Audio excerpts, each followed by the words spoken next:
Good morning students. आज का हमारा टॉपिक है given saving curve derive consumption curve. मतलब आपको सेविंग कर्व दिया होगा और आपने कंजम्पशन कर्व डिराइव करना है। जैसे ये इनकम और ये कंजम्पशन, और इसके नीचे आपको सेविंग कर्व इस तरह से दिया होगा। आपको ये जो है कंजम्पशन कर्व डिराइव करना है, ठीक है। तो ये जो पिछले वीडियो में जो एक डायग्राम बताया था, ये सेम वैसा ही डायग्राम होगा। मैं आपको रफली समझा देती हूँ। इसमें क्या है, draw 45 degree line from origin. ये वाई की लाइन खींचनी है आपने। ये इस तरह से आप लाइन की पहले X axis and Y axis लेंगे, फिर उसमें आपने ड्रॉ 45 डिग्री लाइन। ये मैंने समझाया था आपको 45 डिग्री इनकम क्यों होती है, क्योंकि जितना पैसा कमाएंगे उतना ही खर्चा करेंगे। देखो, जितना पैसा कमाएंगे उतना ही खर्चा करेंगे या सेव करेंगे, जितना पैसा कमाएंगे उतना ही खर्चा करेंगे या सेव करेंगे। तो इस तरह से ये आपको सेविंग कर्व गिवन है, ठीक है।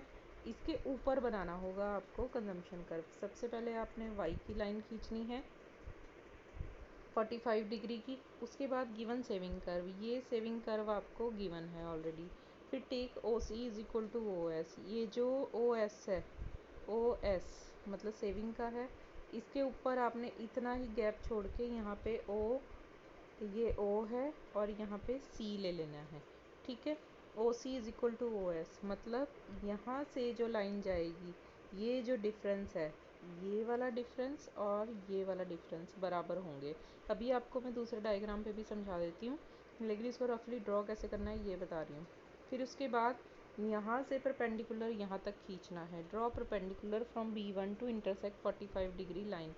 इसके बाद है join CBC to obtain the consumption curve. फिर इस लाइन को ऐसे करके सीधा ड्रॉ कर देना है। तो इसको कहते हैं कंजम्पशन कर्व हमने ड्रॉ कर लिया है। देखो अभी इस डायग्राम में देखो, आपको ये सेविंग कर्व दिया होगा। इसके बाद आपने ये जो है X axis and Y axis draw करना है, X axis and Y axis draw करना है। फिर इसके बाद आपने ये जो है 45 डिग्री लाइन ड्रॉ करनी है, ये वाली, दिस इज़ इनकम लाइन। फिर इसके बाद आपने क्या करना है, यहाँ से एक परपेंडिकुलर ड्रॉ करना है इस तरफ को, जहाँ पे ये डॉट लगेगा। उसके बाद ये जो ओ एस है और ये ओ सी है, बराबर लेने हैं। जितना ओ एस है उतना ही ओ सी लेना है। इसके बाद आपने सी बी सी को लास्ट में ड्रॉ कर देना है, ठीक है। तो ये आपका कंजम्पशन कर्व डिराइव हो जाएगा फ्रॉम द सेविंग कर्व। इतना तो पता है, जितना ये जो सेविंग है ये डिस सेविंग है, और ये डिस सेविंग जो है ये इस किसके कारण हुई है, ऑटोनोमस कंजम्पशन के कारण। और ये ब्रेक इवन पॉइंट का मतलब होता है जहाँ पे हमारी इनकम जो है सारी की सारी कंज्यूम हो जाती है और सेविंग जो होती हैं वो ज़ीरो होती हैं, ठीक है। इनकम जो होती है वो कंजम्पशन के बराबर हो जाती है और saving is equal to zero. वैसे इनकम क्या होती है, उसको या तो हम कंज्यूम करेंगे या सेव करेंगे।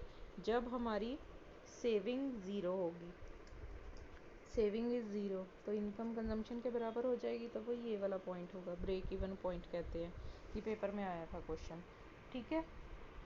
तो इस तरह से आपने कंजम्पशन कर्व ड्रॉ करना है विद द सेविंग कर्व। और पहले जो मैंने वीडियो बनाई थी ये वाले टॉपिक की, इसमें क्या था कि आपको सेविंग कर्व ड्रॉ करना था फ्रॉम द कंजम्पशन कर्व। ये मोस्ट इंपॉर्टेंट क्वेश्चन है, इनमें से एक पेपर में आता ही आता है।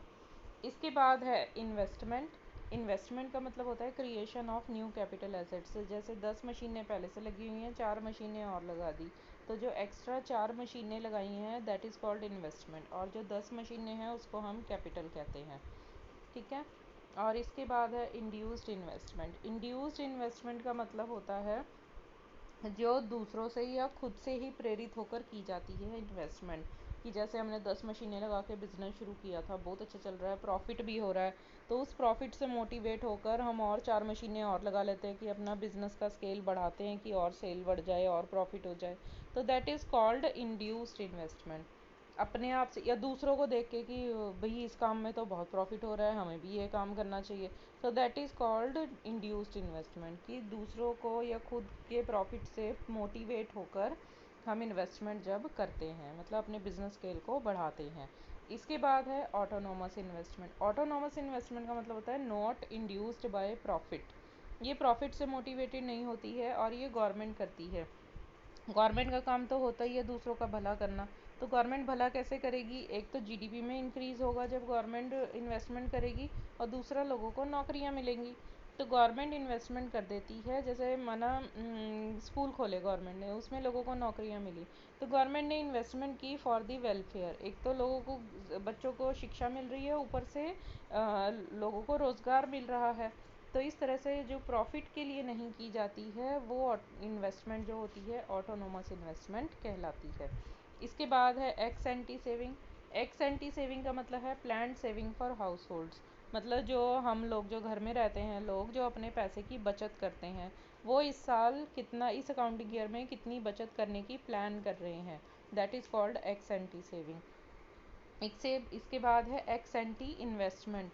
एक्स एंटी इन्वेस्टमेंट का मतलब होता है प्लान इन्वेस्टमेंट ऑफ प्रोड्यूसर्स, कि प्रोड्यूसर कितना प्लान कर रहे हैं प्रोड्यूस करने के लिए इस अकाउंटिंग ईयर में। X post saving. X post saving का मतलब होता है कि इस साल एक्चुअल में कितनी सेविंग हुई है।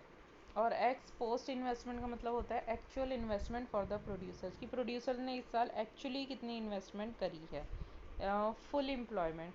फुल एम्प्लॉयमेंट का मतलब है all people willing able to work at the existing wage rate and get work. मतलब सारे लोग जो काम करने के इच्छुक हैं, विलिंग मतलब इच्छुक हैं काम करने के, और काम करने के योग्य हैं, on the existing wage rate, जितना उनको वेज रेट मिल रहा है, जितना उनको पैसा मिल रहा है, उस पैसे में वो काम करने को तैयार हैं और काम कर रहे हैं, that is called full employment. Involuntary unemployment का मतलब ऑल पीपल विलिंग, सारे लोग जो काम करना चाहते हैं, एबल टू वर्क और काम करने के योग्य हैं, at at existing wage rate.